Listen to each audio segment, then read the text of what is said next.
ليا علاش لحد الان ما مطبقينش الفيزا على الجزائر؟ علاش؟ واش حنا كنستافدوا منهم؟ واش مدخلين المشاريع للبلاد؟ واش مدخلين شي عمله صعبه؟ واش عندنا معاهم التبادل الحر؟ راه كيدخلوا غير الهجيج غير الهميج، كيجيو ينوضوا لك الفوضى في وسط. وين تشوفوا هاد الدرابو تسخن لكم الفرفاره؟ ما فهمتش يا اخي. بغله يا اخي، طفي داك الدماغ تاعك ومن بعد هضري يا راس الاندومي ولا المراكا كاع حابسين كيما انت. شوفي، اولا لوطوريزاسيون تجي من عند لافيفا ومن عند لاكاف، تستقبل الخصم احسن الاستقبال بالامن والامان بلا مزيتك، ماشي كيما الاوباش هادو مونتوري على السطاد حبوا يربحوا درع العرايه هادو. ما ميلا ماشي مربين ماشي مشكل، نعاودوا لكم تربيه الشلح السبته الشلح. هي العلاقات هادو اللي كيتهضر عليهم والفيزا نحينا صافي بيان لونطون. ما تجو ما تصلحوا والو نتوما، بعدين حتى علاقه معاكم.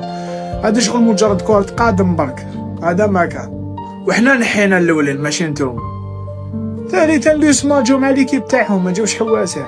عمرك جاو بورتي بوزيون جاو عليك ندير نابورت كوا. المهم السبته ولاو يشوفوا ليكيب تاعهم يعاودوا يوليو. للمزيد اشتركوا على قناة ELPDG على منصة يوتيوب، فعلوا الجرس وانتظرونا.